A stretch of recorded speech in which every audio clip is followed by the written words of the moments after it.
the jury can see with this light, it's a little bit bright. But there is a apparent blood streak spatter right here. I don't know if you can see that. Can you step down and see that? Or you saw it up there? Just, yeah. Okay. So this is kind of the middle of the door. There's a little bit of spatter. And the door, again, so the knob is on the left-hand side. So to open the door, it's like, you gotta go like that and push the door this way. Is that correct? Yes. Okay. So if you're walking into the apartment, there's some blood spatter about halfway out here. Is that correct? I believe so. I have to look at the photograph. And then State's Exhibit number 96, that's kind of standing right next to the door and looking down. So you can see the entryway here, right? Yes. Do you see any blood? Did you know any blood in your investigation, like on the floor here? I don't remember seeing. Or on the door frame here? No. Okay. But there is some blood on the door as well, another spatter and then a drip, it looks like? Yeah. Okay. Yes. And then also, I think, actually, I should have done this one first. I think here is, I believe, this spatter here in 85, and then we've got a separate spatter drip here in 96. But then if you look to the left, there's also some potential blood, and that's what's previously noted as State's Exhibit number 84. Do you recall that in your investigation? I do remember that. Okay, so, I mean, if you look at this, I mean, there's some yellowish green stuff. So is that body viscera? Is that snot? Is that something else? I mean, you don't know. Scientific testing wasn't done to determine whose blood this would be, or if this was even blood, right? Right, it's hard to tell. That's, again, that's just inside the doorway. Like literally, like just inches inside the doorway. Right. Okay. And then State's Exhibit number 97. This is the door frame looking directly down from the door frame. Yes. Okay. And again, there's blood pooling, and this is obviously photographed before the victim's covered or he's uncovered to take the photographs, but before he's taken to the scene. You could ask that question. So this is taken before Mr. B did the scene. Yes. Okay. And you can see that the blood pooling, it may be spread as it is a blood pool, but it's not anywhere inside the door frame. Correct.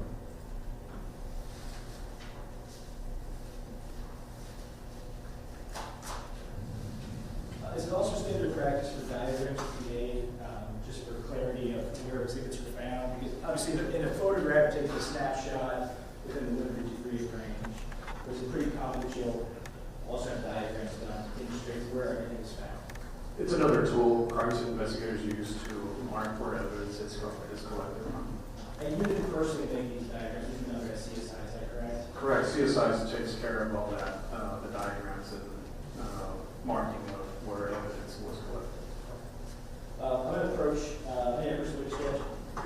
I'm going to show you where I marked the states in 98 and 99. You take a look at these two separate exhibits. 99 is 3 pages. Tell me if those are the diagrams. In fact, the diagrams are the same. They are.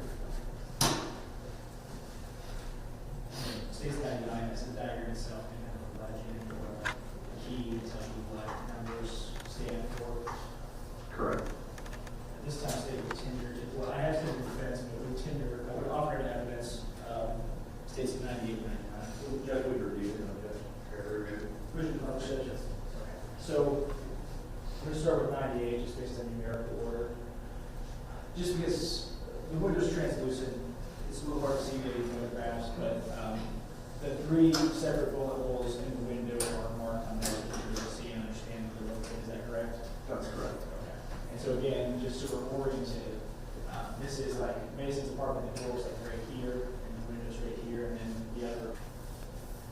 And then states number 99, is seen just like the blueprint for the apartment. This is slightly reversed, but these are typically not drawn to scale, correct? Correct. So they'll include measurements, so you'll know that this wall is 11 inches to scale, is that correct? Correct. Okay, but we can see from the legend, for example, that item 1 is a spent bullet fragment, sidewalk to the west of apartment 312. So that's that spent fragment we talked about earlier. Photograph, items 2, 3, and 4. Members of the jury can look at this living room area and see, item 2 2, item 3, item 4. So, you know, they can see photographs that show what it looks like. This tells them where it was in relation to everything else. Correct. And so, an officer previously testified that the casings have been picked up in this general area, kind of area, dining room area, right around here. And looking at E2, E3, E4, that's generally pretty accurate. Do you agree? I would say so, yes.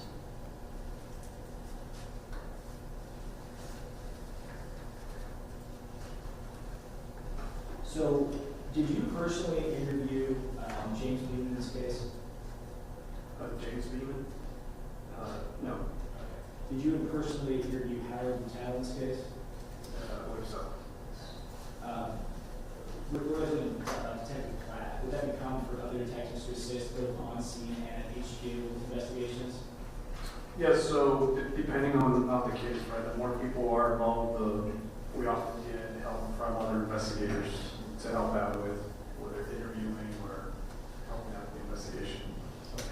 And so it would be common to have, for example, other detectives on scene, maybe normal practice, right? Correct. So in this case, you do in fact interview a couple people at the police station, is that correct? Some eyewitnesses? Yes. And just a moment, let me do my spot here, sorry. No, I'm sorry. Could I ask a question? Sure. When you refer to James Beeman, talking about senior, Yes, correct. The father of Trevor. I did interview him. Okay. You talked to him at some point? Yes. Did Detective Walter Penny also conduct interview with you? Yes, you conducted a thorough investigation with him, interview with him, I'm sorry. Okay, so just to clarify, because I don't want to make sure, I want you to understand you, I think what you're saying is like, in the course of the investigation, you would have maybe kept Mr. James Beeman up to date on what you were doing, how things were going. Yes. So like the formal evidentiary interview, Detective Penny would have done that. Correct. Okay, all right, sorry, that's my fault, I confused you, I apologize. I was just showing, but once we, is there anything else you do while you're on scene that day, since you fit in terms of your investigation in this case? Transported or other tasks that need to be done, coordinating with witnesses. Not all witnesses need to be transported to headquarters, especially on something like this. It's Christmas Day. We try to accommodate families who experience traumatic events such as these. So that would be another thing. I may interview people on scene to avoid having them being transported to our offices. Okay. In terms of substantive investigative findings, did you do anything else that day? Again, if the person didn't directly see what actually happened, but might have heard something, I would interview that person on scene versus bringing them all the way downtown. And you might notate that something like your incident detail report or key card, like you had some amazing visuals or something like that. Yes. Talk about this shooting that happened. In terms of your follow-up investigation, to determine whether a crime occurred, do you review all the statements from everybody that made a statement in this case? Yes. And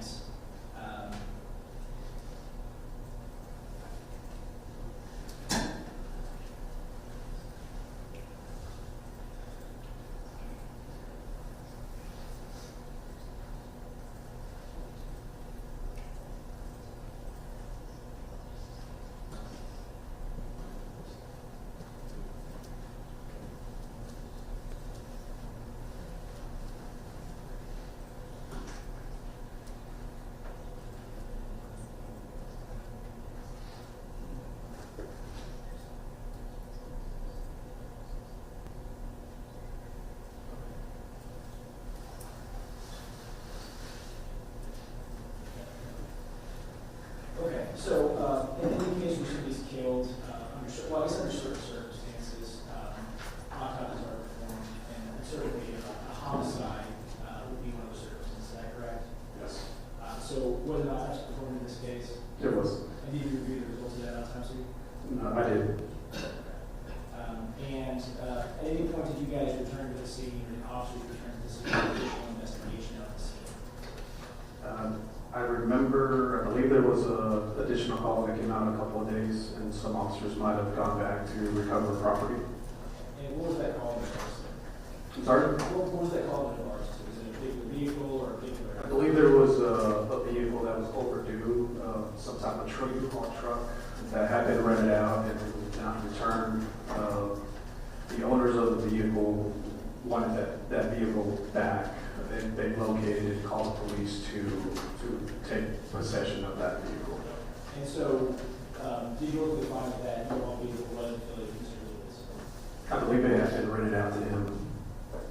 And obviously CSI processed that vehicle, but in terms of your investigation, it didn't like provide any other leads as to what may happen in this case. Is that correct? No. Additional investigation beyond that, was there physical evidence that was submitted to the crime lab in this case? Very likely, the ballistics and whatever evidence was available. I would have to look at the report to see what was submitted, but off the top of my head, it would have been the ballistics. Okay. And while you were researching this case, did you find out that there was some history between the two individuals in this case, specifically the defendant, Mr. Mason Lubitz, and the deceased, Mr. Trevor Lehman? Matter judge is simply the course of investigation. It's also, I believe, based on opening statement, all testimony thus far, and it's just part of his investigation. Perhaps, I'm not saying it's not relevant, I'm saying that do this witness, it's hearsay, because he's just a mouthpiece to report what he's like with and learn from the process there.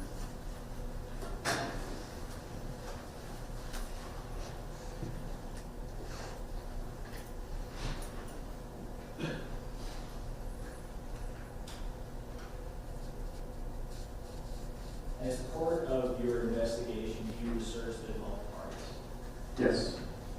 If parties had contact with the San Antonio Police Department, is that going to be recorded in your system? Yes. Did you in fact find contact between your system and Mason Lubitz from an October 4th, 2021 incident? I did. Without getting into the specifics, did you review that? I did. Okay. Did you factor that in your analysis of this case? I did. And specifically when you're reviewing this, again, without going into specifics of what the incident was or what somebody may have said on video, did that factor into your decision in this case? It did. Did in fact, within your system, did you have a statement from the defendant, in this case, Mason Lubitz, regarding that prior incident, a written statement? Yes. I'm going to mark this as 100.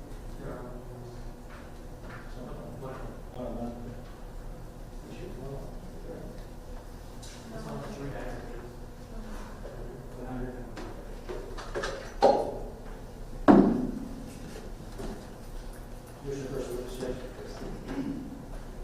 I'm sure you were at more that states it's 100. Is this a copy of that witness statement you reviewed? This was in, so you run the information, you find this case, and you really just pull this information up from this case.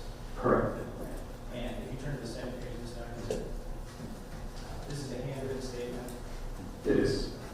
And it's signed by Mason Lubitz as his statement. It is. The date of October 21st, 2021. Yes. Senior Defense Counsel states it's 100. Detective. So I think what we're talking about is from October 4th. Yes. And the early October. Regardless, you weren't the detective. I was not. And you didn't take the state. I did not. You did not watch anybody fill it out. You didn't watch anybody sign it. You're right. So the only thing you really testify to is what the statement says, but you don't have any personal knowledge of how it was taken, when, where it was taken, and you weren't sitting with the person. Correct. All I know is it exists, that it's there. Carol, just object to your statement. It's not a proper person to consider. Just for seriously, Mr. Roach.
you review those things as part of your decision, ultimately what you want to do with this case, is that correct? Yes. Because you have some discretion as sometimes what the law is, for example, on whether or not to determine a crime has been committed, whether or not to make an arrest, those kinds of things, is that correct? Yes. And as a detective, you also need to really make decisions on cases.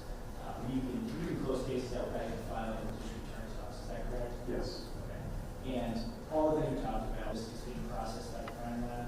Yes, there's always a delay with the crime lab. It takes a while to get the results back. Okay. So, to the extent possible, the evidence that is available to you when you're making that decision, this is one of the pieces you consider that prior assault and the investigation of that prior assault. Is that Yes. correct? Okay. Wish to publish these 99 days? Or states one, I apologize. So this is just kind of a standard template form that the San Antonio Police Department has created, kind of fill in the blanks form. Yes. Okay. And so we've got at the top, the victim, in this case, Mason. Correct. Okay. And then the person identified as the suspect is Trevor Beeman. Yes. And then just some general information on the relationship, whether it's going to be a family violence offense, or have they dated, did they used to date, or are they like family, father, son, brothers, or roommates, like that would make it family violence. We don't have that in this case, right? Correct. Because that's just kind of determining if a crime occurred, what kind of crime occurred. That is correct. And then any witnesses that may be available that maybe saw the incident occur will be identified here. So, for example, Mason identified Chrissy with the phone number, somebody who lives with Howard, and then he didn't have the name of the neighborhood directly below, would have been a witness potentially in this case. Yes.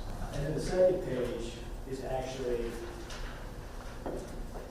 the statement written and signed off on by the defendant, Mr. Mason Lubitz. Is that correct? Correct. All right, so I'm going to go ahead and read that and then tell me if you think I'm reading it correctly. Yeah. Go off. Yeah.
So, Judge, if I may just clarify the record, if this was something else to me, we agree with the motion, and we redacted it.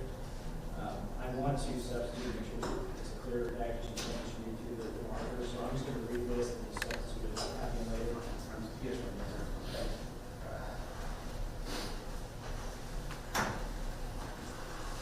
I apologize for a second. I'm going to read you what this says, reading this in the record. Trevor is on every drug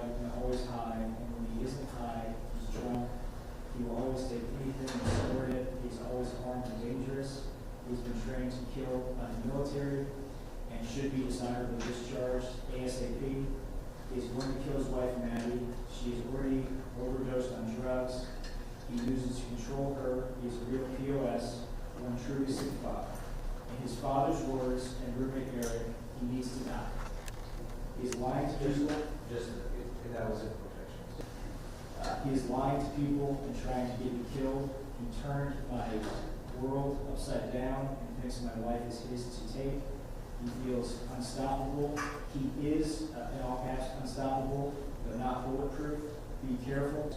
He doesn't want to go to jail. He smokes, snorts, sells meth, dab weed, Adderall, and perk.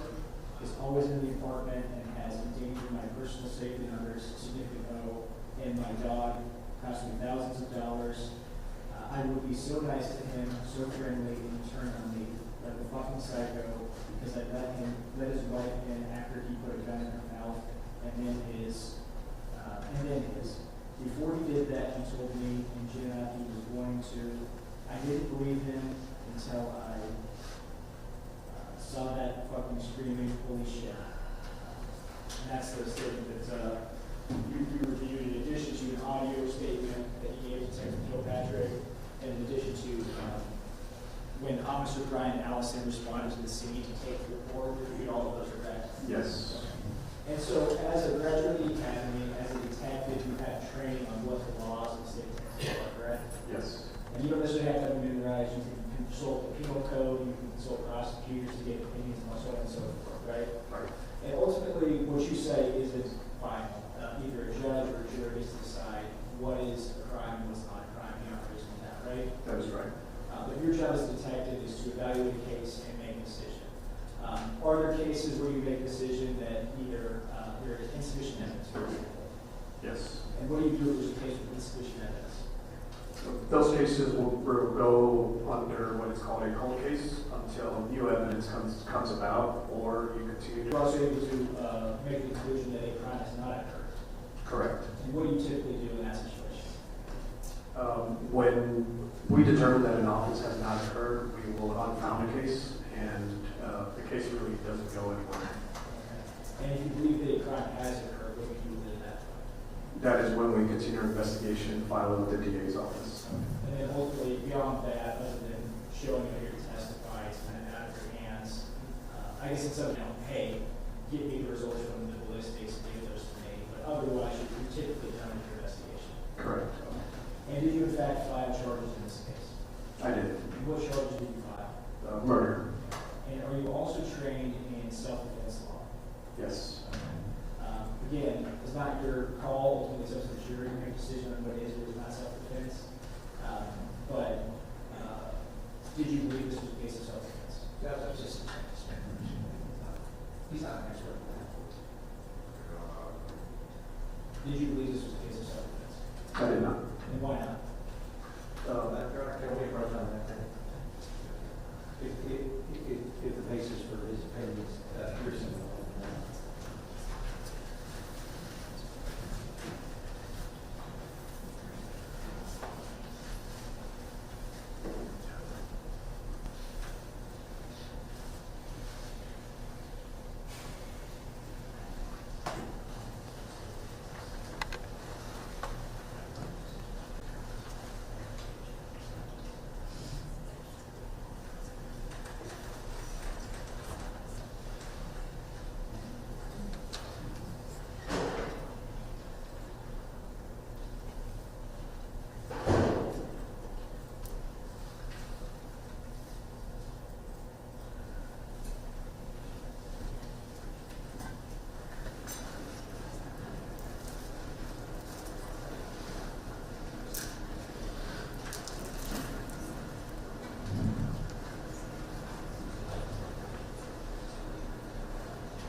lead up to that question. So, did you, in the course of your investigation, form an overall impression of Mason Lubitz as it relates to this investigation? Yes. So what was your overall impression, Mr. Lubitz? Subjective relevance, objective basis. I have no idea what it's about to say. I don't know if it's objection or not. Said your Overall impression. question of your mind. Yeah, okay, so, yeah, yes. And that's, there's not relevant to this overall impression. We're also saying that. Did you review all of the interviews in this case? Yes. Did you review Mr. Lubitz's statements to the officers, Allison, Kilpatrick, Detective Kilpatrick, and then that written statement we just talked about? Yes. Did the result of those evaluations factor in his decision that there was more at play than simply a case of self-defense? Yes. And then, what do you believe happened in this case? Objection. Judge, I mean, he's on the witness list as an expert. He's an officer consented to for 18 years, consecutive life years, 12 years. We believe that he should be allowed to say what his ultimate conclusion was, what he thinks happened as an alternative to self-defense. It's not self-defense, was it? If they're offering him as an expert, then we would like to have our 75 as his and I am entitled to the opportunity to provide him as an expert outside of the jury to determine what his qualifications are and to determine what his expert is.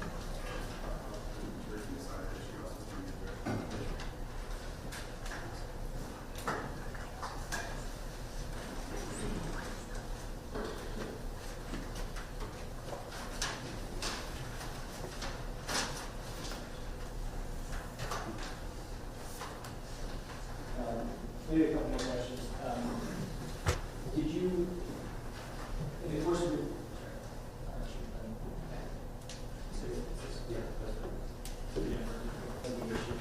did you develop an opinion on the state of Mason Lubitz's mind as it relates to this case from the date of October 4th to the date of the killing on December 25th, 2021? In your honor, an objection is not been offered as an expert in the state of mind. He's not a psychiatrist, psychologist, and does not have the capability to testify to that.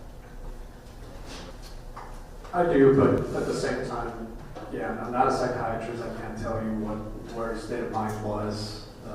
I can tell you, testify to my observations. Sure. What observations did you make?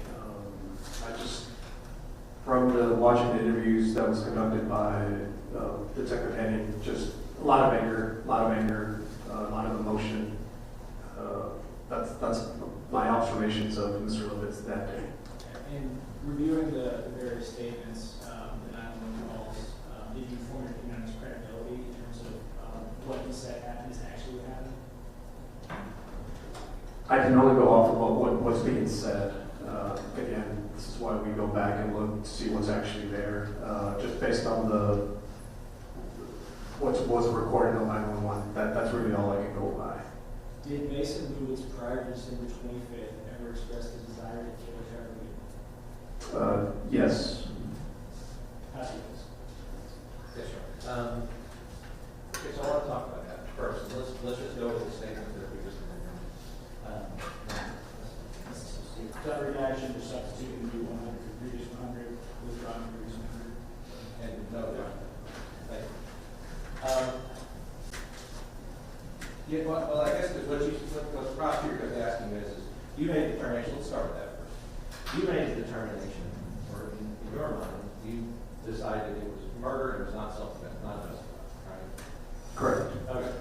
But let's remind the jury like where you are when you make that determination. So, what is the standard of proof that you have to have to move the case forward to the DA's office? I'm sorry? When you talk with the analysis, part of that is what is your standard of proof to arrest somebody, to charge somebody with a crime, to move to the DA? Probable cause. Probable cause. Yes, sir. Do you agree the probable cause, knowing what you know, the probable cause is the lowest burden in the judicial system? It's the lowest burden. All right, I see the questions from the chair, unless you're going to show some demonstration. Well, I'm trying to demonstrate that. I'm trying to do that. understand. I apologize. Did you understand it's the lowest burden in the system? Sure. And then the burden after that is preponderance of the evidence. burden after that for CPS is clear and convincing evidence, and then beyond a reasonable doubt is the highest burden. Correct. So one of the things is, right? I understand, yes. Right. Their, the work that the jurors are under is beyond a reasonable doubt, which is much, much higher than Absolutely. all reasonable doubt in order, and you know that as well. Yes, sir. Okay. So let's talk about the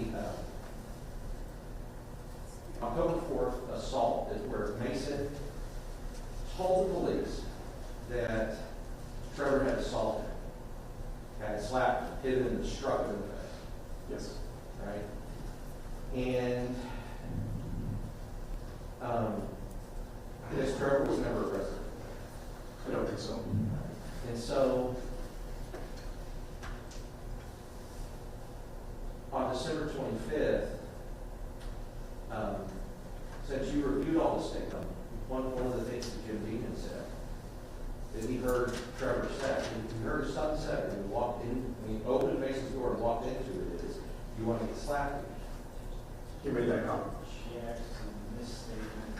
The audio wasn't in there, and that's not how Mr. Dean phrased it. The jury recalled that testimony and not allowed to cross. Well, yes, Your Honor. We're talking about, you reviewed what Mr. Deegan said in his interview. Yes. And you want to get slapped again was one of the things Trevor, he's heard Trevor say. He heard him say that. I can't tell you exactly at what point he heard that. Okay, but if you reviewed it, you could come back here and tell us that he's talking to the detective and he goes, yeah, he said something like, you want to slap or you want to get slapped again? Yes. As he's going in. Now, what if Trevor's dad, Mr. Trevor did slap Mason, right? Right. And never got arrested for it. Right. Nobody from SAPD went and did it.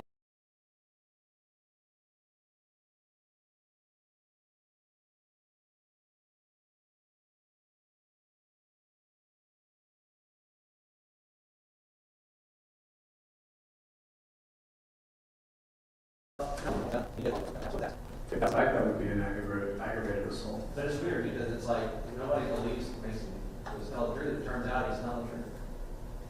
I don't know that. According to Mr. Dean, who, and really, I mean, honestly, and they know this too, we all know that that did happen. I believe he slept. Yeah, it's, well, and that's the thing, right? So we all know that that happened and it's true. But then the problem is that the next thing that happened. Okay, it's hard because he's hearing all of this stuff because nobody's helping him. When he's trying to go to you guys and say, look, this guy's hurting, and I'm scared. You know, and what they want to do is go, yeah, he did say that Trevor's not going through. Because he's saying, look, you guys need to be careful. He says that, he said it on the 911 call. You agree that that's part of the statement is he's telling you guys to be careful because he doesn't want to go back to jail. That Trevor does, right? That's what he's saying. In the statement. It's clear that he's afraid, that Mason is afraid of Trevor. It's clear to you that he is. Reading this statement. Not necessarily. Well, it's clear to you that he has told everybody how many other times to compel him, and he thinks that Trevor is a life and death man. It appears that way. And that's the problem. It's like he can be proven right. And then the next question I ask you is, so did he set a gun? Well, that's what he said. Well, he said. What Mason has said over and over again is pretty, look at this first line. Trevor is on every drug and always high. And when he is high and drunk, he will take anything and snort it. That's the first line of the statement, right? What was in Trevor's blood? I don't know at this point. I would have to look at the autopsy report. Okay, but you did review it.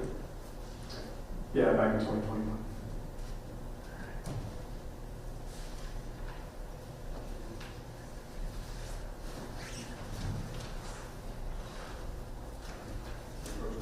Oh, I'm sorry. It's in our report that's been introduced. You're on that. Have you Yes, sir.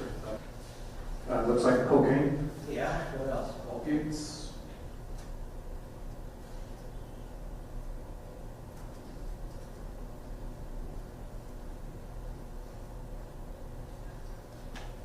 there's some, I guess, alcohol, ethanol. Yeah, so that's 0.064, which is not too intoxicating to drive, but it's still a good amount of alcohol.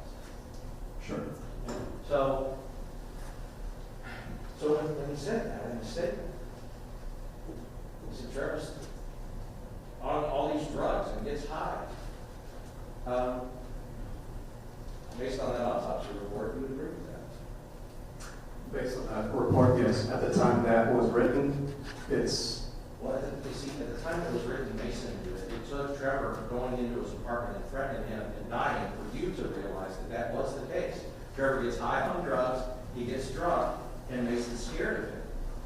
That's what they're telling the police. And even today, you're on the stand, and you're on the stand, and I can't convince you that maybe, like what he said is true. James should decide for another question. I mean, if you say, well, I probably cause to believe that it wasn't self-defense. Now, you reviewed Jim Beamon's thing, and he was an eyewitness. yes. Okay. And told the detective, which was, the man, Mason, was probably within his rights. Objection, mischaracterization of the evidence and testimony. We've had it, he testified. The eyewitness in the deceased father told one of your fellow detectives in the interview room, man's probably within his rights if a person comes into their house and threatens, right? You remember hearing that from Mr. Beaton? Yes. Okay. And you would agree that that's somebody who was watching it saying that he was probably within his rights to shoot. That's what he believed, whether he's a story. I mean, I don't know. not everyone knows the law to the letter. Like you said, it's up to the jury to make those decisions. Not you, right? And not Mr. Demons. It's just his perspective, what he knew at the time. Law that this is the guy's father. Right. You would assume that he doesn't have any reason to say something like it wasn't true. And that would be against his interest after just having watched his son get shot. I would agree that it was an honest statement.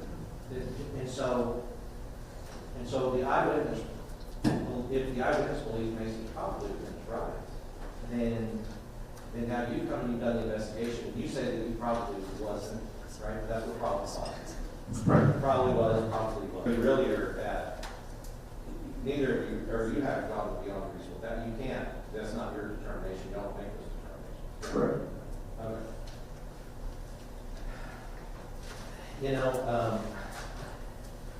I guess he said he was trained to kill by the military. So Trevor had just gotten through basically, we heard that. So he actually did go to the military. Did you know that? No. Okay. But so Mason's correct about that. Right? That he's a trainer. What the military does, because we need it as a country, and we all love the fact that they do, and we respect the people and honor the people who serve. But one of the things the military does do is they train you how to operate weapons of war. Right? Sure. They have to. That's so part of the job is learning how to close quarter combat, learn to operate military weapons of war, military weapons altogether. That's somebody who's going through basic is learning those things. In addition to other things, we agree with that. I wouldn't describe them as trained killers. Well, what it said is he's trained to kill. He didn't say he's trained to kill, he said he was trained to kill. What he's saying, but also, he has specialized training from the military to face more danger. You see it? Sure. Okay. And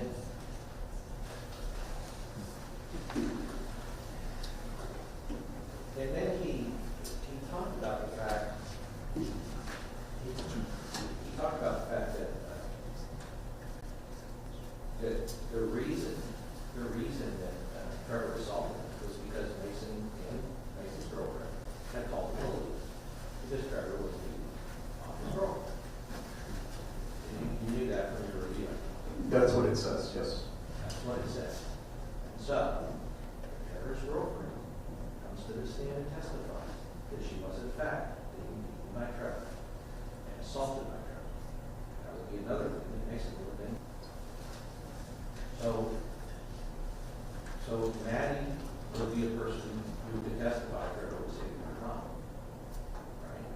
I would say so, yes. And the, and so, ultimately, because you talked about your feeling of knowledge, when somebody, so let's go back to the gun. If somebody strikes you in the face while holding a gun, or pointing a gun at you, or displaying or exhibiting a gun, what is that offense? It's an aggravated assault. That's the next one. He didn't answer it last time. Yeah, so it's aggravated. And I'm not trying to jump at the second. So say second. Sometimes you get first. Second degree felony, that's a major crime. It is. Right. Because when you have responded to me before, you go, yeah, it's slapped in the face by the guy. But if it's the other thing, then that's a second degree felony. That's pretty serious, right? Correct. Now, what is it if you don't have a gun at all, but you assault somebody in retaliation for calling the police for you beating your spouse or your wife? For retaliation. Yeah, what is that? Like, Which I'm trying to illustrate. So when somebody says, you're a witness against me, you call the police and you're a witness against me and assaults them, that's also a felony law, right? sure, yes. Right, so it's called retaliating, that's a third degree felony. You're retaliating on account of the fact that the person was a witness against you. If you assaulted, even if you threatened, then that's a third degree felony. Right? Yes. Okay. So what he's reported is against Trevor is two felonies, potentially if you took what he said as true. Right? As far as I don't know how far any of that got into when it comes to investigation, and I do not know how many witnesses or evidence is available to support any of that. Well, we found all the evidence when Trevor went into his house and threatened the guy and got shot. And then we found out that Trevor said he wanted to get slapped. Trish, is that your, it's not a question, Trish, it's not a question. Okay. So we did find out after this incident that Trevor went into the guy's house from the dad saying, whatever he said, it said something to the effect that he wanted to get slapped again, which implies that slap. Which is a misdemeanor, correct? Which is a misdemeanor unless you're slapping him because he called the cops on you because you were beating your girlfriend, and then it's a felony. And again, sir, I know you're asking me a lot about an investigation that was not conducted by me. I don't know what's there available to support any of those charges. You remember I came up and objected to this and said you weren't the right witness to use for this office because you were an investigation. Well, but since they did, I understand. But since they entered this with you, that's what I'm talking about. But you keep looking at me on a misdemeanor, right? Like misdemeanors, who cares? Is it like? Am I okay to answer? Answers it like that? Well, no, it's speculation. If you're asking a lot of questions, if this was here, this would be a felony. If that was there, that would be a felony. And you're right, if all that stuff were there, those factors were there, yes, you're right about all those questions. But I do not know what was actually there because I did not investigate those cases. And if you continue to ask me well, the answer is always going to be right. Yeah, if those factors were there, yes. And I do not know what factors were actually there for those offenses you mentioned. That's all I want to clarify. I understand, and I'm not asking you that. I'm not asking you to go off on some tangent. I'm really saying, look, you told the prosecution, that's why we were talking about this with you. You told the prosecution you reviewed the October 2nd assault. Yes. And in that review, you were disqualified. Tradition has to answer what we found out there as experience.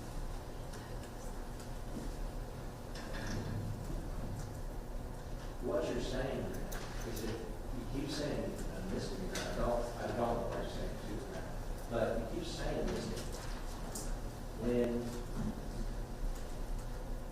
If you would just believe, like everybody else, or a lot of people would call the police to report something, you don't have to jump through 8 hoops to be believed about what happened, right? But weren't filed. You agree with that? Nobody filed their investigative report. As far as I know, again, I did not conduct those investigations, but I don't believe so. Yeah, and you agree that if he were taken at his word, they would be found. I can tell you that an investigation, when an investigation gets conducted, you're going to find those factors or you're not. If an investigation wasn't conducted, I do not know what the factors are.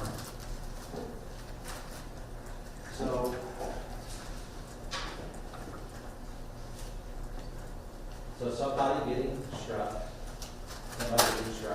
regardless of whether it's a or not, somebody getting struck does create, any person, does create a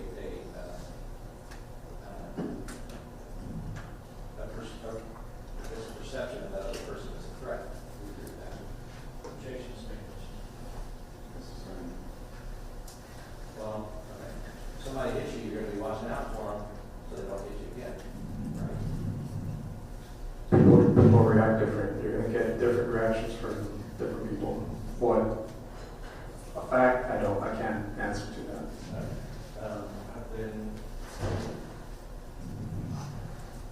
you seem to be easier to answer the question. You answer them all. And in your mind, you can't answer anything.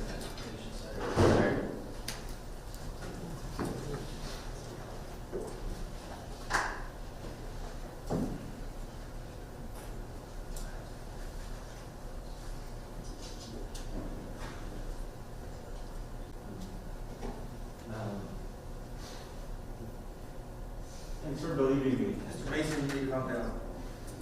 All right, let's, take a break. All right, Missouri.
Mr. Lubitz, have you had a chance to talk with your counsel? Y'all explain to him? We have, Judge, he is apologetic for his outburst. He's been told, he is assured us that he won't. All right, I mean, obviously you can have contempt of court, but that has nothing to do with fight or life on your not guilty or guilty on a murder case. So that's for your interest to that offer from the jury. All right. Yes, Oh, is he still with, we also had some more with this witness? I have a few more questions, not many. I just have a few more, I'll be quick. But That's right. You were questioning still, right? I was. We kind of broke it at that point, and I appreciate the board allowing us. Yeah, that's fine.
Detective, one of the things I wanted to clear up, the prosecutor pointed out, it's true. I think when I told you, he said, want to go, and I think I said go back to jail. What the statement actually says was he doesn't want to go to jail. Okay, so. Okay. And I know that there's a different connotation to that, so I just wanted to correct it, make sure everybody knew that that wasn't intentional. Your Honor, may I press the witness with an exhibit that's been entered into evidence?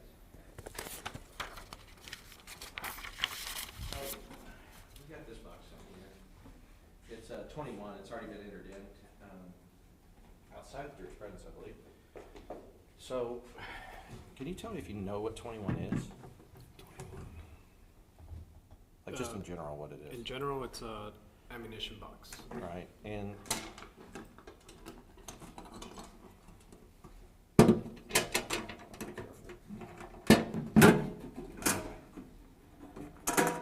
can you tell us what's inside it? Ammunition. And is that the 5.56? Yes. And those would Yes. be, and those would be the rounds that would go inside of an AR. Sure. Okay. I mean, and we've heard testimony of those actually that AR does have 5.56 rounds. Okay. And I guess my point is so this is something, this was also found in Mason's apartment, and it has ammunition for the rifle that he had in the apartment. I mean, a lot of surplus stores and a lot of places sell ammunition boxes like this for people to keep their ammunition, right? Yes. It's pretty common that anybody, if they go to the range or whatever else, they bring boxes like that or, other boxes, but boxes like that are pretty common boxes. Wouldn't you agree? Sure, you could say that. And so there's nothing particularly special about a box like that or concerning for somebody who owns an AR. I guess not.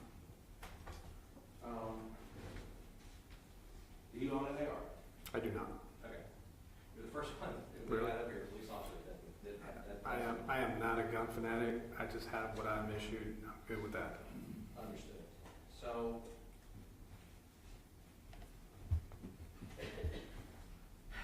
I guess along with that, how long you said you've been at SAP? 18 years. And so in that 18 years, have you ever had to use your firearm line of duty? I have not. Okay. Have you known other officers that have? I have. Do you also know that that can cause trauma stress reactions to the person that has to use their weapon in the line of duty? Absolutely. Yeah. And at the time that it's happening, there's a huge adrenaline rush that happens as well. I would say so. Right. I mean, from the people that you know. Yeah, right. And I think part of your training, I mean, because you are trained to be able to do that if you have to. Correct. And part of your training is that you have to expect that you're going to get an adrenaline rush and like how to control that and keep your wits about you as you're operating that environment. You would agree with that? Yes. Like heightened tension, heightened stress, adrenaline rush, and then, but you said absolutely because you agree that shooting somebody can cause them to go into a traumatic stress reaction. Not necessarily. Again, everyone's different, right? Every person reacts different. I can tell you from experience, I have investigated officer-involved shootings. Every officer responds differently. Sure. And that has a lot to do with like who the person is, like their Right. chemicals in their body, the personalities that they have, probably their experience. Is this the only time that's ever happened to them, or were they enlisted and went over to Iraq and they were in a different? You're right. Different factors. Again, it's not easy to say everyone reacts the same. So I can't say that particular reaction will be 100% at each time. Each person reacts different. Okay, and looking at may I retrieve an exhibit to show? Sure. Pictures of the door and blood. I think I put them up there too, right?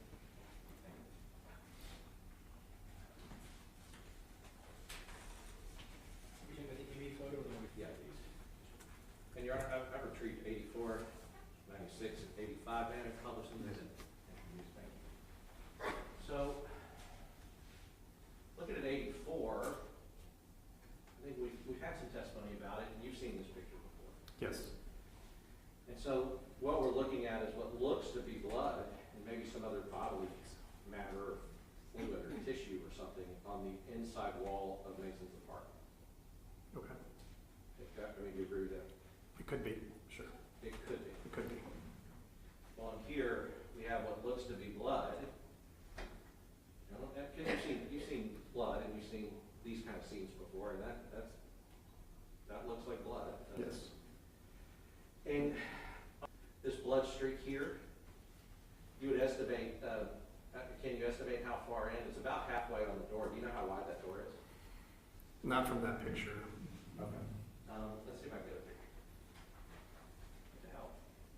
If it does.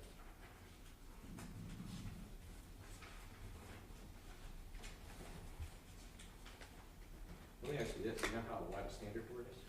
I don't.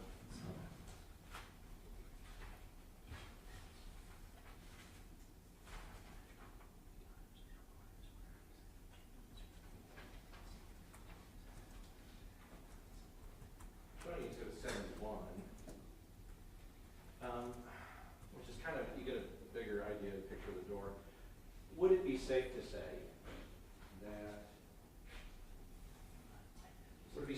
that, it's definitely several feet wide? Yes. Yes. So, probably 3 to 4 feet wide. Okay. I mean, a standard door, let's say. Most doors, we know what a door is. It's Sure. 3 to 4 feet. And as you can see, when this door is open, the door opens into the apartment. Yes. And then the picture that I showed you where you said it could be blood, it's on this left side of the wall. Yes, I believe so. And there's some keys hanging out, and we didn't get a whole lot of good, big with this particular scene. So we're having to guess, but I I think everybody agrees that it's on the inner part of the wall on the left side here. And then this strip of blood here is almost halfway to this door. So basically, if you walked into that apartment with the door open, by the time you got to here, you're inside the apartment. By the time you got to where that blood is. Okay. You agree with that? Sure. Right. And if the person was shot with the door open, and you have blood here, and you have blood here, that's blood inside the apartment. If what you showed on that picture by the keys is actually blood. So you have every ability to order somebody or have CSI or have somebody go and get that blood, get what's on that wall, and take it and get it tested to see if it in fact is blood. You're right. And it would have been easy to do. Yes. And nobody did it. Right? I don't think that was tested. And nobody did it. Now, when I'm trying to talk about it as blood, you're able to say, well, it may not be. But who was responsible for getting that testing done? I should have done it. Had I been aware of that at that time, I can honestly tell you I didn't do it. So yeah, I don't know what that could be. Sure. And so, because of that, and I appreciate you acknowledging that, but because of that, at this point, that's something that could have been done, could have been tested to see if it's blood, and not only that, could have been tested to see if it's the deceased blood, right, through DNA. That could have happened. Yes.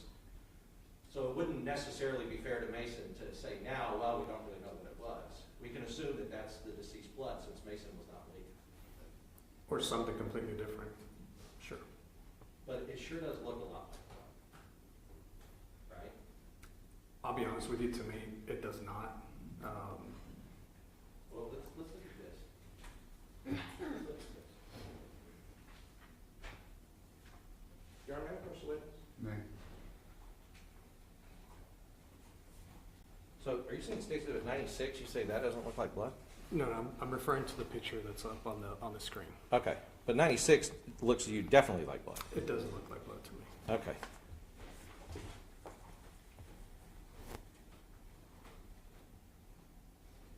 And if I can, Your Honor, Mr. Witness, if I can show you 84. I mean, that's the other thing. We're not, the quality of the pictures is not something that we can control, or really you can control. It's not. But you're saying that these red spots in here in what looks like body tissue does not look like blood to you? To me, it does not. It does not look like it contains blood at all? It does not. It could be interpreted that way, sure. But as you mentioned earlier, it wasn't tested, so I can't tell you what that stuff is. Okay. Does it look like there's, at the time of the picture, does it look like there's fresh drops of whatever this tissue is coming down the wall? Absolutely. And again, going by my experience, I've had crime scenes where investigators have pointed out what they believe was blood and it turned out to be ketchup. Again, but you're right, because it was not tested, I can't tell you that that's actually blood. To me, it does not look like blood. Okay. Well, you're saying that one. But this one for sure looks like blood. It looks more like blood, yes. Okay. And Because of its thickness and the color, to me that it could be food, honestly. But I do not know that. I mean, it could be, and, you know, that's, I agree in a vacuum, but you also, right next to this, you have a guy who's been shot a lot of times, and he's down right outside of this, right? Right. So in context to that, where you have those things, what look and appear to be, and everybody said looked and appeared to be, who was there at the scene, appeared to be blood, it could be food that has been slung on the wall, but we just had somebody shot right in that area and it's bleeding all over the place, right?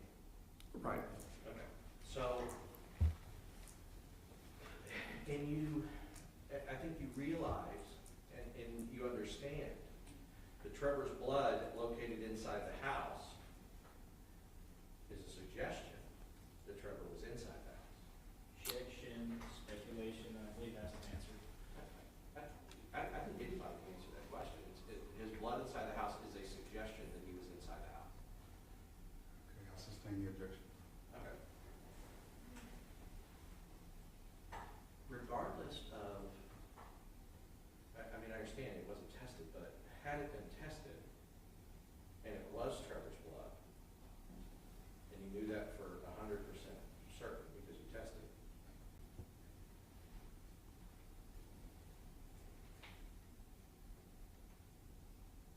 I guess that you would have had to add that into your report. Yes. And you would have compared that to the witness statements that you reviewed. That fact. I would take it into account. Right. Because we kind of talked about Mr. Beeman's statement, and what he said the day that it happened was that he thought that Trevor had gone past the threshold into the apartment, right? Okay. And if that is Trevor's blood, that is consistent with that statement. Not necessarily. Testing that substance will tell us what it is. It would not tell us how it got there. Sure. I mean, I agree, not beyond a reasonable doubt. But, right, but you can't be beyond a reasonable doubt about anything. About if there was no blood at all, people bleed internally, which we've heard, and you know that, right? Yes.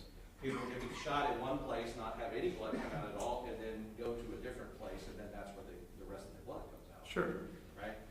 So it doesn't tell you beyond reasonable doubt. All I'm saying is it is an investigative tool, though, to see if something the scene is matching. It is, but it wouldn't tell me that a specific person was actually inside the house. It would just tell me, again, what that substance is. It would not tell me how it What you're doing is you're looking at that and saying that. But what I'm saying is, if Mr. Beeman said that that Trevor went inside the house and you had the blood, that would corroborate what Mr. Beeman said. I have to disagree with you, not necessarily, because we don't know, okay, I've been to a crime scene of a suicide when we believe it's a homicide. And we will not determine what it is until, because of the way bodies fall, they do interesting things that makes us believe certain things, but that's why we need the totality of the circumstances, right? Everything, the entire picture put together. Just one thing alone by itself does not tell us or corroborate an entire story. I agree. I think of what I've been doing is I've been adding several things and putting those things together. Statements, witness interviews, plus evidence at the scene, right? But let's go to this story. Because this needs, we want this to be clear. And I think you will clearly say this. You can agree with me 100% that there were no shots fired through this door. I don't think there are any bullet holes through the door. Right. And you would agree with me 100%. If shots were fired through this door, there would be evidence on the door that shots were fired through the door. There should be evidence, sure. Right, because bullets don't bounce off wood and, go through it, right? Well, some do ricochet. Sure. But AR 5.56 bullets are going to go through a door like that. Sure. Yeah, and so what we can agree to is, and what you do know, is that Mason. I do not know that. Well, but you know for a fact that there's no bullet holes in that door. I can say that, but I cannot tell you whether that door was closed or open at the time he discharged the rounds. I wasn't there to see that, so I can't tell you that. I know, but you weren't there to see any of this, and you didn't tell us about it the entire time you testified. What I'm saying is that Mason shot through that door. You can say that for a fact. I can tell you that the door was not shot at, but I can't tell you the precision of the door when the charges were, when the projectiles were discharged. But you can, okay. But what I'm asking is you can tell that nobody fired any weapon through the door. Right, So you can tell that. right. So when I asked you, you can tell that Mason was not standing on one side of a closed door and fired through the door to hit Trevor. You can say that for 100%. I can say that the door was not hit. I can't tell you but I'm sorry, if I'm understanding your question correctly, can't say whether that door was completely shut or wide open or slightly open. Okay. I guess, if I'm not being clear, I'm sorry. I feel like it. But, let me do it with fingers. Bullet did not go through that door. There are no bullet holes, no, sir. Right. So if a bullet did not go through that door, there was nobody standing on one side of the door and fired a bullet through that door to hit somebody on the other side. No. Here we go. I'll pass it. Yes, sir.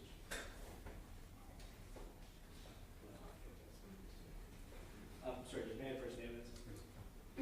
All right, so I just want to start where we ended, just in case there's any confusion. And let me know if I'm misinterpreting. I think, if I'm understanding correctly, what you're saying is the doorway, you don't know if the door was 10%, 20%, 30%, how open the door was. Is that the difficulty you were having answering that question, whether the door was not shut through the door, but whether the door was open like this or open halfway, you don't know the answer to that? Correct. The bullets didn't go through the door? Right. All right, perfect, thank you.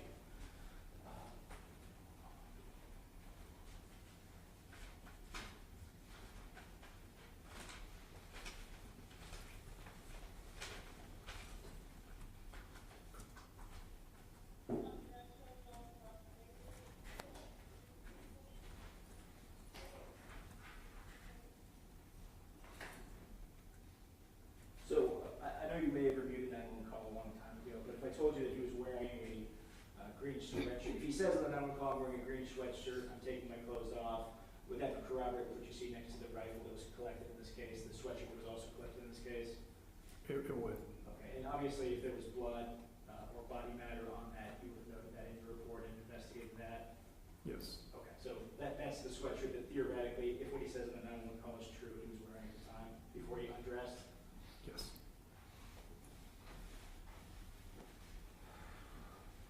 I want to talk a little bit about moving back into the cross-examination. In order to make an arrest, are you just allowed to arrest anybody, or do you need to have a warrant in most cases? Brian, we try to have more than just someone giving us their account of what happened. Okay, so let me clarify a little bit more. If I'm a police officer stopped, that's actually the lowest standard. That's reasonable suspicion, right? The traffic offense has been violated. Reasonable suspicion is actually lower than probable cause, right? Okay. Yes. And then I make contact with the guy, I smell weed, I search his car, I can arrest him because I've got probable cause that he's committing the offense of possession of marijuana. Yes. Okay. So that's something that you see it happen. You see the possession, you see the offense occur, you can make an arrest. But if somebody calls and says, hey, I was assaulted, outside of certain family violence offenses, you're not allowed to make a warrantless arrest, right? Correct. And typically, if the person who's accused of committing an offense isn't present when the officer arrives, that case requires investigation, right? It does. And upon investigation, again, you said you can say unfounded, or if you believe it's founded, you can get a warrant, right? You can go to a judge and say, I want to arrest this guy because I have probable cause that he committed an assault.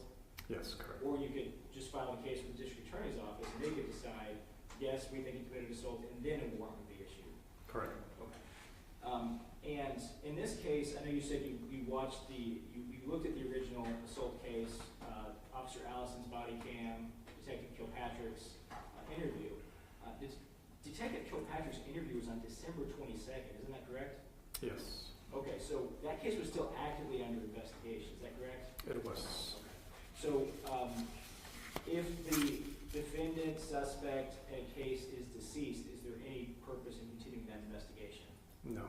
So had Mr. Beeman not been killed on Christmas Day, that case would have had some conclusion, possibly unfounded, possibly founded, possibly walking a warrant, possibly filing for the district attorney's office to review. Correct. Okay, but there was no opportunity of that because he was killed on Christmas Day. That's right. Are you familiar with something called a civil? When I was back on patrol duties, people often call police officers to stand by while they're either recovering property from their home or other places. Officers stand by to stop any breach of the peace, so someone can get their belongings and no offenses are committed because the officers are there, they get their stuff and they leave. And was a civil standby requested by Mason Lubitz for Christmas Day? don't believe so. You're not a former military. I know a lot of officers do military service for a period of time and then go into law enforcement. That's not you, correct? It is not me. I have family members in the military, but I never participated in the military. So only if you're familiar. Do you know like what the difference between Army National Guard versus like regular Army is? Different branches, that's all I know.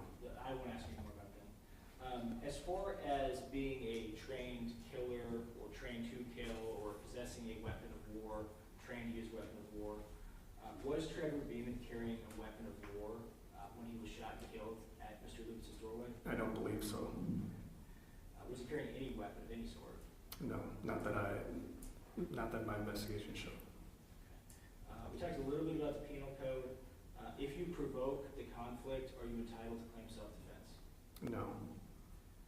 Can I give States 100 still? Yes. So I want to ask you about States 100. We've, I think, read parts of it a couple of times. The whole thing once, parts of it a couple of times.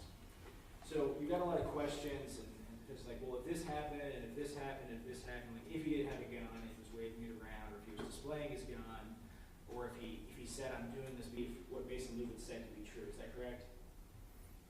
Yes, and I mean, I don't think that's just a black and white answer.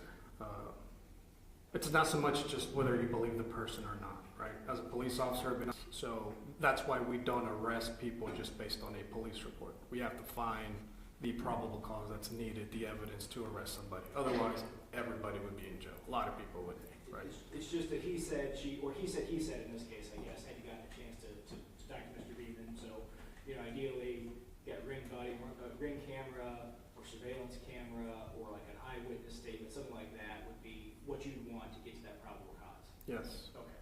So one of the things I want to talk to you though is about his credibility. Did you believe it was credible when Mason Lubitz claimed that in Trevor's own father's words, he needs to die? Did you believe that Jim Beeman thought that his son, Trevor Beeman, needed to die? You're all right. I just don't think, I'm sorry, I object to it. It's relevant, and he can't comment on somebody else's credibility. It's fine, it's the same.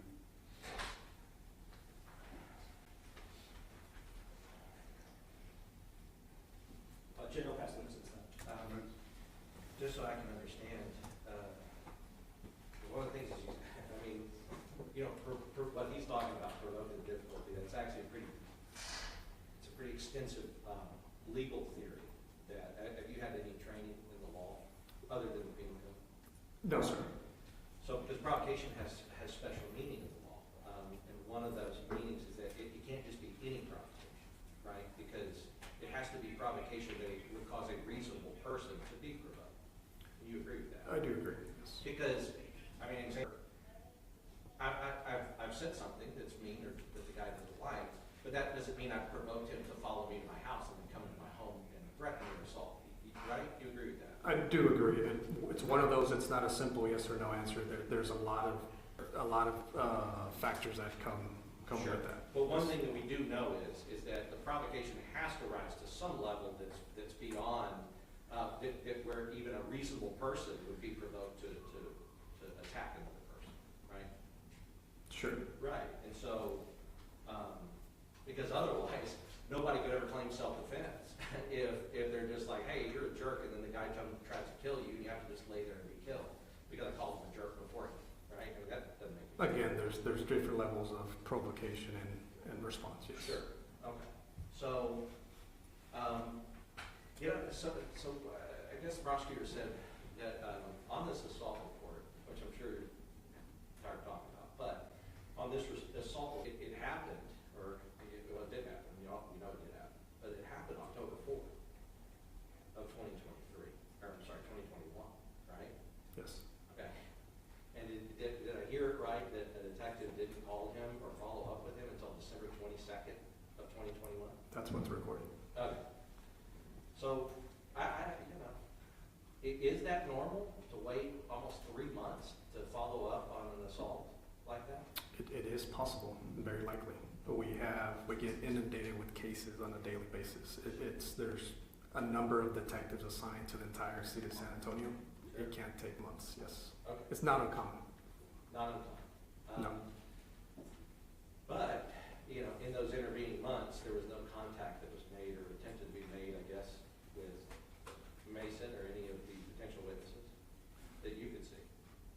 Yeah, not from what I can see. And did you know or were you aware that? No. Okay. But it had somebody on and asked her, she could have told you that it's true, that you did strike Mason. And again, I was not assigned to that investigation, so I can't answer to that specific offense and that specific investigation because I was not assigned to it. So I can't tell you what happened even.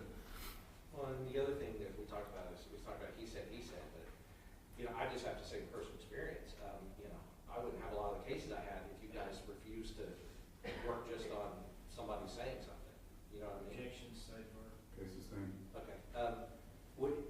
So are you saying that like in a family violence case, that if the woman says this guy assaulted me, that you won't file it without further corroboration? Objection, relevance. Yeah. Case sustained.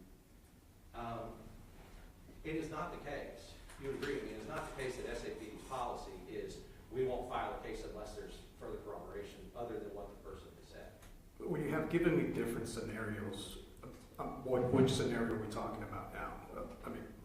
We have to have probable cause, evidence, something to back up someone's claim to file a case. I never said we don't file cases. Right now, I guess what I'm saying is, okay, child abuse, sexual assault, there's no other evidence that happened 3 years ago, all you have is her word. Y'all don't file that case?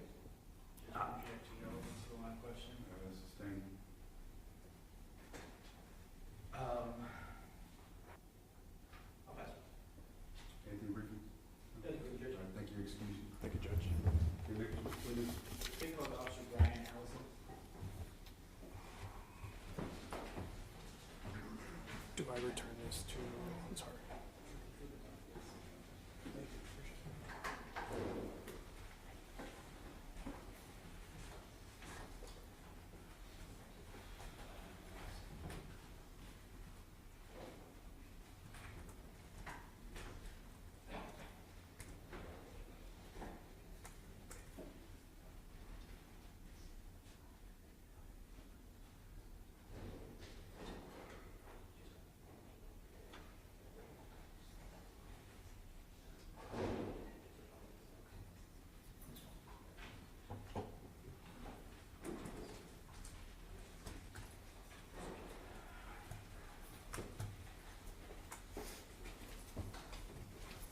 You have a seat.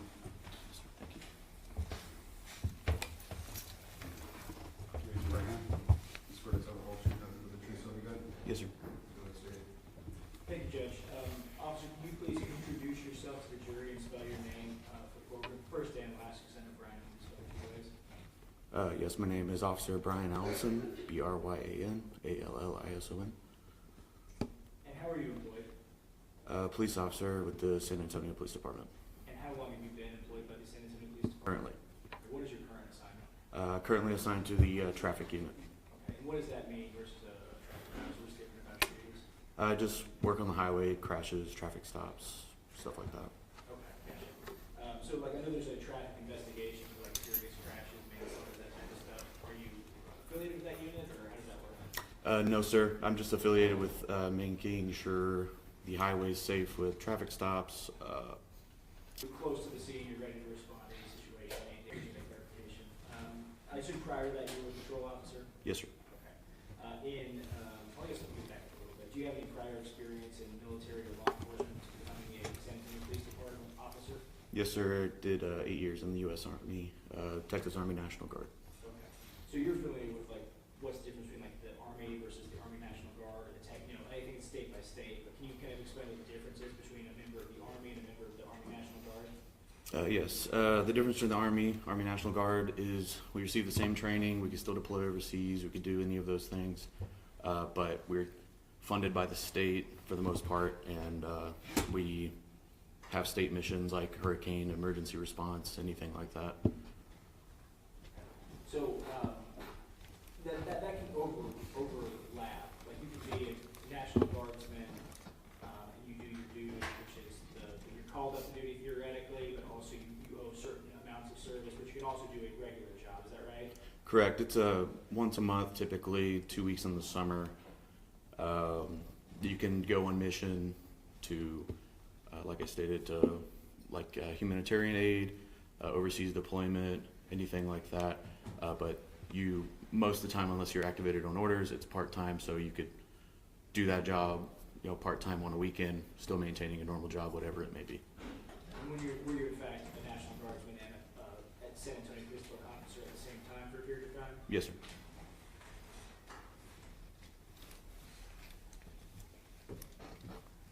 What was your MOS? My MOS was a 12 Bravo combat engineer. And what is an MOS for the jury? MOS, it's basically a designation. It's a code in the Army. It's typically 2 numbers followed by a character. And there's different MOSs for different members of the National Guard. Appreciate Yes, your service, let's go on to that. Okay. So I'll go ahead and move into the specific incident. So what I want to talk about is October 4th of 2021. Were you in the capacity of patrolman on that day? Yes, sir. Did you have the opportunity to respond to a call at 1955 Larkspur? Yes, sir. And was that in your patrol district at the time? Yes, sir. Is that within the city of San Antonio? Yes, sir. Is that within Bexar County, Texas? Yes, sir. What was the reason you were dispatched there? It was an assault in progress call. Okay. And when that happens, when you're dispatched based on a call, how do you know what you're looking for? Are you patched into the call? Do you read a summary of the call? How do you know what to look for? Or you have a computer right here. It'll tell you, note, is the suspect still there? How's the status of the victim? Is EMS responding? Anything like that. And did you in fact respond to that call? Yes, sir. And did you contact anybody when you arrived at that apartment complex? Yes, sir. I contacted the defendant. And who is the defendant? Do you know his name? Do you recall his name?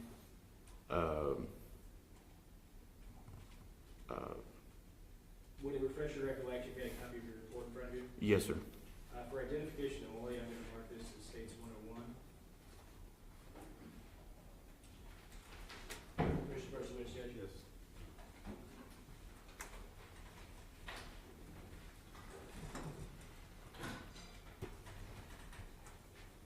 And please don't read from it, but if you do need to take a moment to refresh your memory, just let me know. Yes, sir.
you know the type of case you're testifying in today is not about this assault. You know that, right?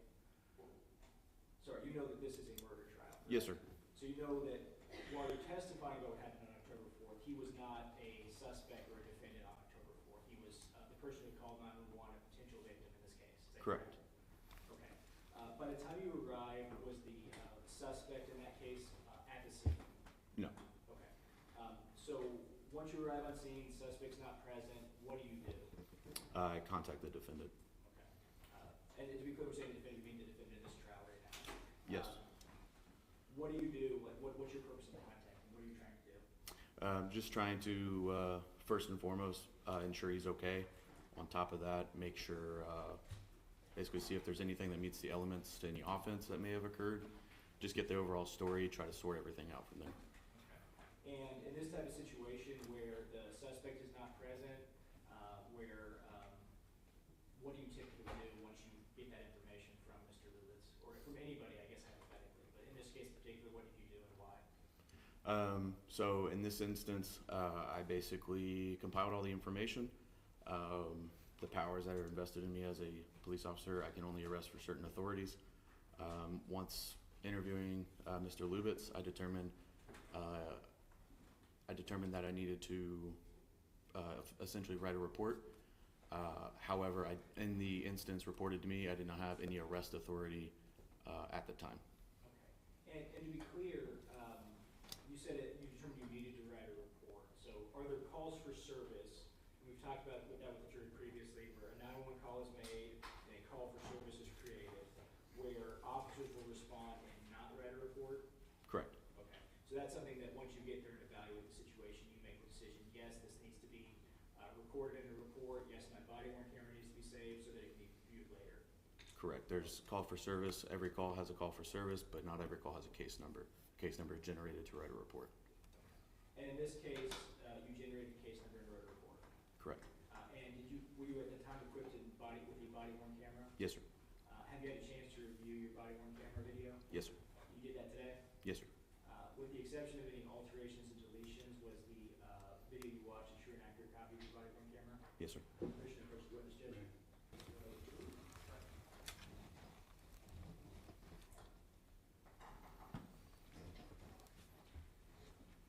And tell me if you recognize that. Yes, sir. And what do you recognize that to be? My initials with badge number. Okay, and those initials and a badge number indicates that's the same video you reviewed earlier? Yes, sir. Okay, thank you. At this time, state offers state 102 to defend from objection and the offer of evidence. We got agreed upon redactions, and as long as those are in here, then, yeah. Correct. Okay. Commissioner Pelishevsky?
So, officer, obviously, jurors have heard testimony, but basically, when you're responding, you'll activate your body on camera and it'll record the previous 30 seconds without audio, and then going forward, you have audio. Is that Correct.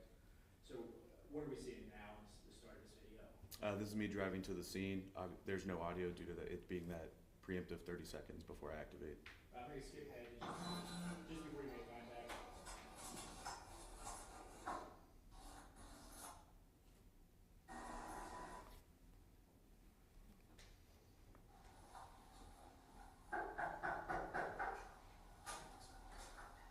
Howdy, officer. What's going on, sir?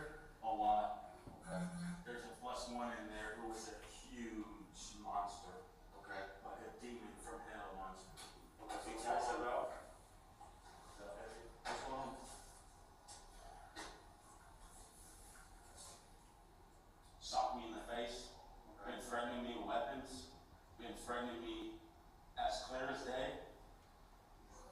not just threatening me. He's got this guy here. He's his best friend. He's like, listen, you drop him. I'm just dropping the ball over now. Hey, Sean, how's it going? What's up, guys? Welcome to the 1955 Iceberg. Yo. So, listen, yo. 1, 10, go on.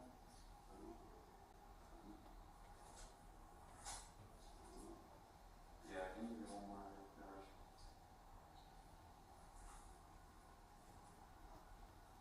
So you punch, where do you punch it?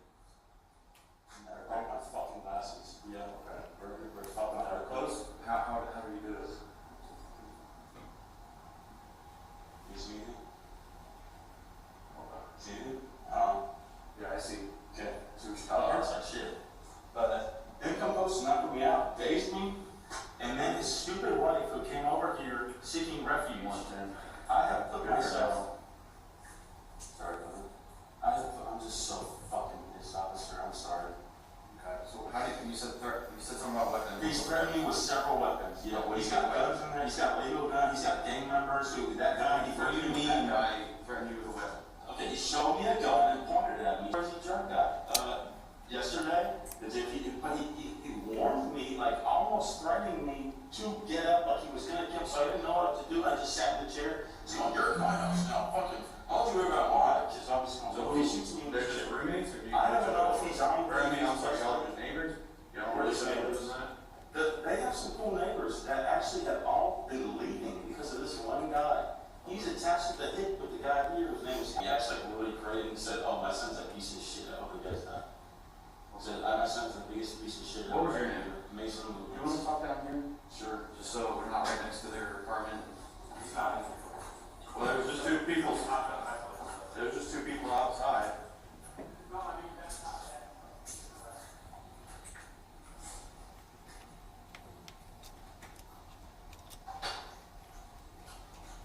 Now it's not over here. It's Trevor I'm talking about. Okay. And you just know these guys because they're your neighbors. That's correct. Okay. Who's that? You're fine. However, what's your name? Mason Lubitz. How do you spell that? MASON LUBITZ.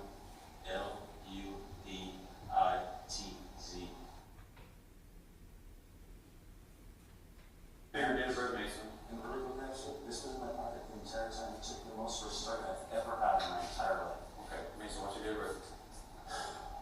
March 30th, 1993. My only phone number is not a good number, but 818-635-3399. Okay, So, you're talking about mentioning a weapon. I need to know exact detail. When was the weapon shown? And pointed at he's got a gun that's legally his, and he's pointed at me several times, and he's a gun that he illegally. I thought it was a gun, maybe because he figured. How do you know it's illegal? He told me. He went to sell his legal gun. Asked me this. So I got that one right now. Okay, so Okay. I need you to tell me. When we're talking about when he points the gun at you, what was going on? He was trying to sell me weed. Okay. So he's trying to sell you weed, then what happened? He owed me money, and I just very gently said,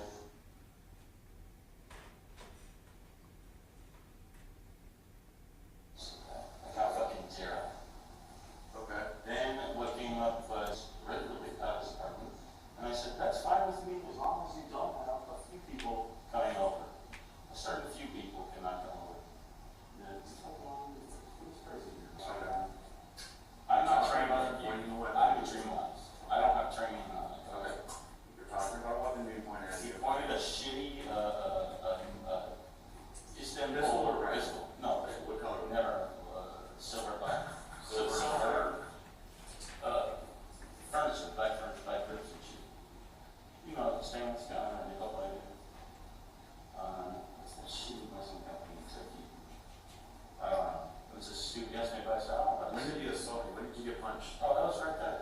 Just now? Did he point a gun at you then, or no? No, the other buddy who was fucking murdered and shot at. So that's why I ended up killing him. So he punches you in the face. What does he say when he punches you in the face? What What was going on right there to make him punch you in the face? So he comes out, doesn't even say anything to me, but his friend, he's a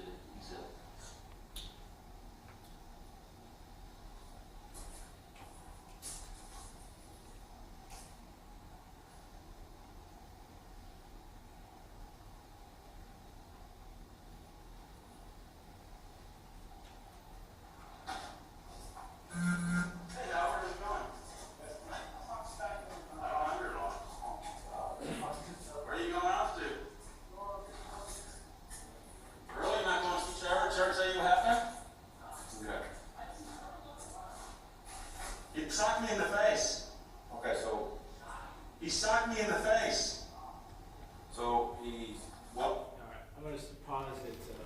The hard-coded timestamp 16:24:56. So I'm going to ask you a couple of things. At several points he mentions a gun was displayed, a gun was pointed, and you very explicitly asked him, did he point at a gun at you then, specifically when he hit you? And what did he say? No. Okay. So if somebody displays a gun or, is holding a gun and they punch somebody, that's potentially a different type of offense, potentially an aggravated assault. Is that correct? Correct. Okay. But if somebody just punches, it's Class C up to a Class A, depending on certain circumstances. Correct. Okay. Several times you mentioned to him that, hey, I need you to focus, you keep going off. What was your impression of Mr. Lubitz's demeanor as you were getting a statement from him? Just kind of, I guess, scatterbrained. He couldn't kind of hone in. I was trying to get specific details in relation to the event itself, and it was just kind of slowly just ease into something else about whatever. So it started making me question maybe anything more going on. Like more to the story. More to the story, yeah. Okay. And when I skipped to it, I skipped, but I know you said there were a couple people that were at the other apartment when we first came in, and so that's why eventually you asked Mr. Lewis to step down so that he's not like, they could be standing near the door, near the window, hearing what he's saying, so at least there's some privacy for him to say, and they can't hear what he's saying. Is that correct? Right, and officer safety also. I didn't want to be between them. Sure. I mean, with those windows there, theoretically, there could be somebody right next to you couldn't see. Correct.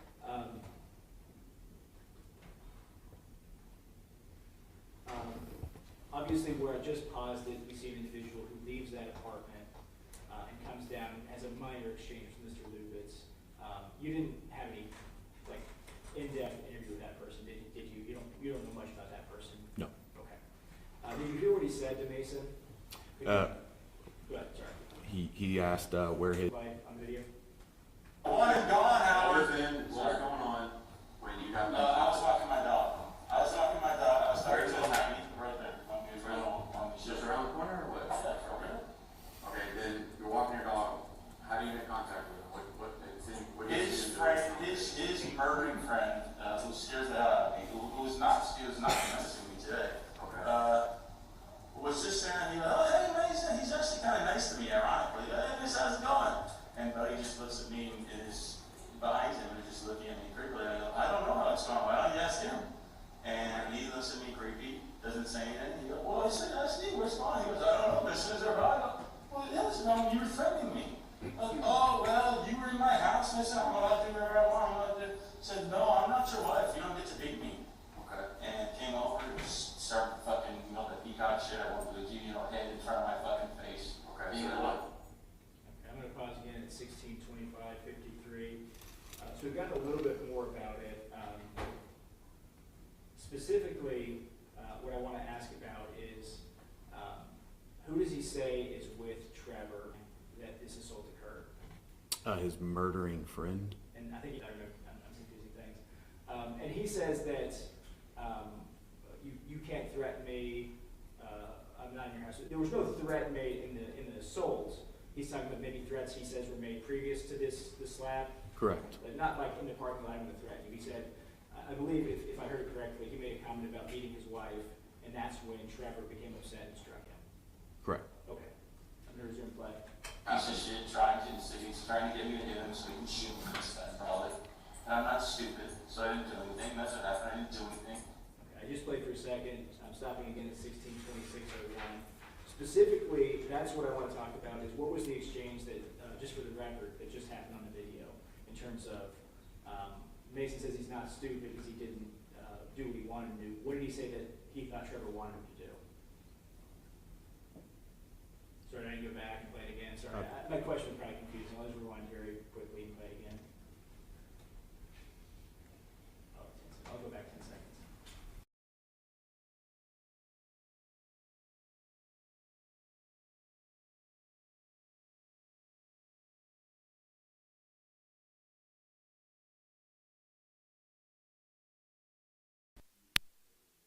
I guess his pistol, his gun on him. Okay, so he seems familiar with the concept of self-defense, at least somewhat? I said to him, How, which hand? right hand, His right hand? his right hand, Okay. hit you there. One punch, well, the glasses fly off. Was there one punch? And that's it, then what happens? The woman who sought refuge in my apartment while he's beating the shit out of her, screaming bloody murder, comes and says she's gonna beat my ass. That's what happened next, believe it or not. You're probably thinking you're bullshit. I said, you better get her. You better get her away from me, because she literally came right up to me, she was gonna hit me. Okay. And That's all was I happening. would just kill her. I would just kill him right in front of her. Literally. Like, she could be screaming, I would just, if she hit me, I would just So I'm trying to piece things. I'm pausing again at 16:26:48. He's now mentioned his wife. I don't think he puts a name on her, but there's also an additional person he now says is either was there at the time or came up afterwards. Is that correct? Correct. And specifically, what does he say he will do to both her and to Trevor if she comes up to him again? Kill them. Okay, both of them, both her and him. Correct. Together. Okay. Okay, I'm walking my dog here. I'm walking. You're on the other side. You're walking my dog. I'm talking to a person. Okay. They come out in a game. How's it going, Mason? Well, it's not going very fucking good because his friend's threatening me. It's not going very good. I won't say that. Ask him. He's, of course, smart ass. You know, you guys come up here. He goes, I'm just moving shit after she's fucking screaming. He's being shit. Oh, I'm just moving shit. So the guy's like a level fucking 100 sociopath, psychopath, whatever. The guy can on the fucking drop of a hat just look you in the face and lie. Okay. So, What's up? what happens to the point to where after you get assaulted, where you guys separated? Or There's a lot going. They're going, shit, we probably just fucked up. And they're threatening me, and then he I believe threatened my girlfriend. I did not hear because I was really worried about my dog. Okay. I'm just thinking, my dog, because my dog, I immediately saw my dog is fucking tripping out after he shot me in the face. My dog is a big fucking dog, man. And yeah, So, I've been feeling afraid, so so what happened? Like I said, after he assaults you, how do you guys break contact? They were going out for whatever reason. They were going to do their thing. Okay, so they walked away. Their car was right there. And Yeah, they went into the car and left. yeah, he Got seriously, your stuff. he was in the car. He was 22. 22. White, black, Hispanic, Asian. White, fucking little leprechaun piece of shit. But he can fight real good. He showed me videos of him beating the shit out of people. Twice here, my size. What's And he's got weapons. what color hair does he have? Brown. Brown hair? You know the Short size? haircut. Eyes. I guess blue and belly on. But he's got a fat fucking record. Does he have any facial hair? Yeah. Yeah. Like a full beard or? I'm just gonna pause at 16:28. You be a member of the Army National Guard with a fat fucking record? No. Make sure that they're not laughing over there in the gallery and whatnot, or remove them. Go ahead. I'll resume play. What is it right now? Stuffy. Scruff. But if you run his name, you won't get that car. That car I gave you was right there. So, If I take you to shit, yeah. If you put like a horn on that car, it's gonna be shit. so he's a white male, 22 years old with a facial scruff, his brown hair, short hair. Brown short hair. How tall is he? You said he's a leprechaun, so he's pretty short. Like, 5'6". He was standing on the step there when he shot me, and over the steps over there, and he was still shorter. He's like 5.5 feet tall. I don't know. I don't know. Is I he could literally just thin? Is he medium? Hefty or what? No, he's skinny. Skinny? No, he's skinny. He's not tall. Okay. Fuck my glasses up, fuck my face So up. as far as- I feel that's always bringing people here threatening me. So you're wanting to press charges? Oh, yeah. And I'd like to also, can I now add testimony to him beating his wife the other night? Am I allowed to do that? Or is that not? I have no idea what Dude, to do. The report made. I'll say, hey, call me with the fucking stand, I'll tell you everything I saw. Okay. Just stay here. I'm pausing at 16:30:18. Just before I pause, it was mentioning, can I add testimony to him beating his wife? And then he kind of gestures at the camera. Do you see that? Yes. Is that something you see often? People making faces and expressions and talking to your camera instead of you? No.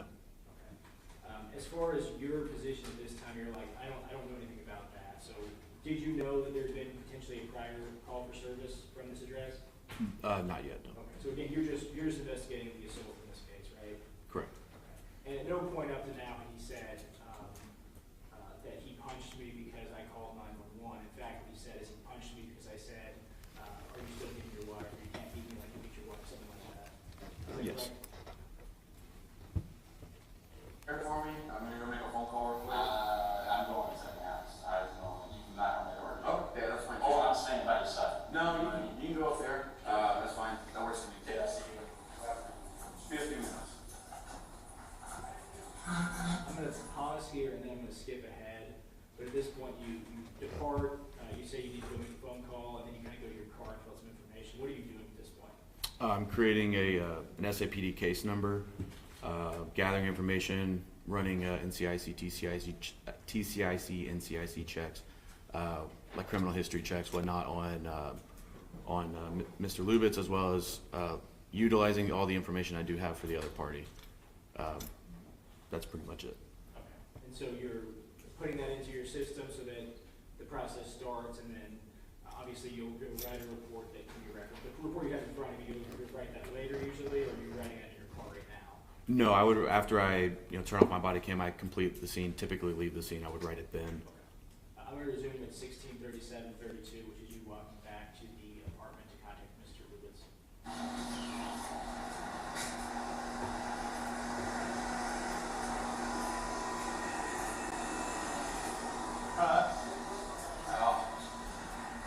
That's the idea, so I know why you're here.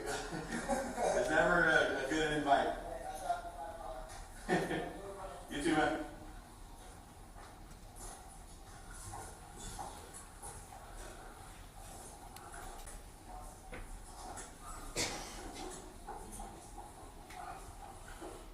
I'm pausing at 16:38:11. I have two questions to ask you at this point.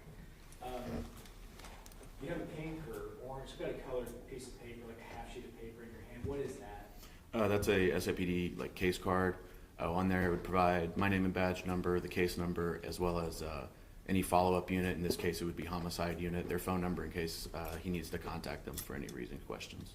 So any additional evidence, additional witness information, additional written statements or oral statements would be made by follow-up when I call somebody and say, this is my reference number. Correct. The reason I paused here is Commissioner First Witness Judge. Yes. I'm showing you what I've marked as State's Exhibit number 103. Can you take a look at that and tell me if you recognize it? Yes, sir, it's this. Okay, it's just a screenshot of this exact moment in time. Is that correct? Yes, sir. Okay, it's a fair and accurate depiction of exactly what your body cam shows at this moment? Yes, sir. Okay, thank you. I'm going to tender to defense counsel for the objection and offer State's 103.